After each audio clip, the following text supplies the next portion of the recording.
than all 6 of her children rolled up together. "I gotta be on your heels day and night," she was always telling me. "And even that don't keep the bad things from happening." When she was finished with the hog pails, Lily came over to me. "How's that chin doing?" She lifted the cold rag I'd been holding and looked underneath. "Miss Catherine got good aim, I'll give her that." After I had broken the china plate, Master Hackler's loud, red-headed wife, Miss Catherine, had flung her table fork at me. "You aren't worth the price of a broken plate, you know that?" she hollered, and sent one of the silver forks flying.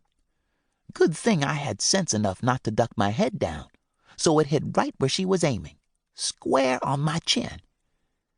Even though it stung all the way up to my ear, I didn't make a face. I was half proud of myself for that. "You pick up every little piece," Miss Catherine had snapped, pointing at the floor. "Every single piece with those worthless black fingers of yours, and I'll decide what to do about your carelessness." After that, Lily had come barreling in to save me.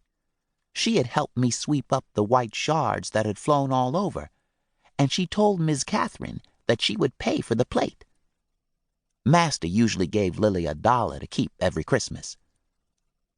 "What you think that plate cost?" Lily asked Miss Catherine as she swept. "How much do you have?" Miss Catherine sniffed. "Maybe $4 saved up."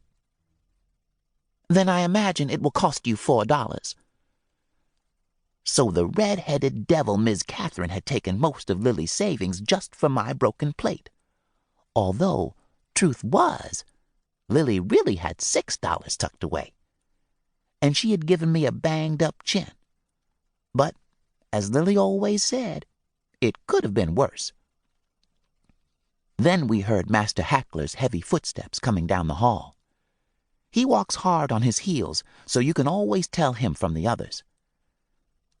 "You be quiet as a country graveyard," Lily warned, "and give me that cloth." Quick as anything, she snatched the cloth from my chin and began wiping a plate with it. "Still cleaning up from supper?" Master Hackler said, peering around the doorway. "Samuel's made you mighty slow this evening, Lily." "Yes, he sure has." Lily kept her head down and wiped the plate in fast circles. "But I always get everything done, you know. Don't sleep a wink till everything gets done." "What should we do about the boy's carelessness, Lily?" he asked in a hard voice.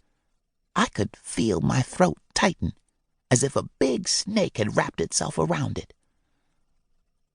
"Samuel's nothing but a child," Lily answered, calm and even-voiced as always. "Still learning how to keep a hold of himself." "Catherine thinks he ought to be punished, so he's more careful next time. A few stripes of cowhide would make a difference, she says."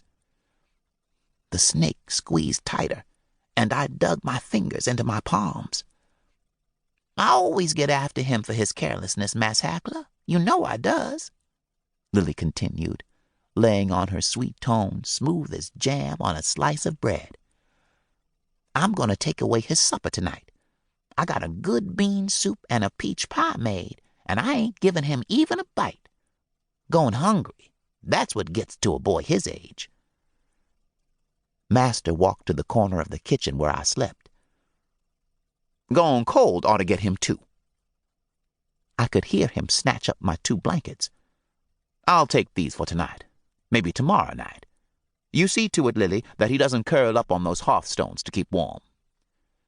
"Yes, sir, I will. You can be sure I will." Master's big shadow stood over me. "You're as weak and chicken-hearted as a girl," he spat.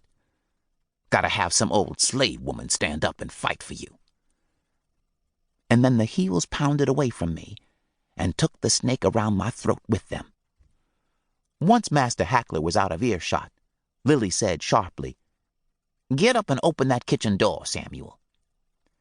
She hefted up the tub of old dishwater and carried it outside. While I stood there, Lily flung the water hard as she could into Master's yard.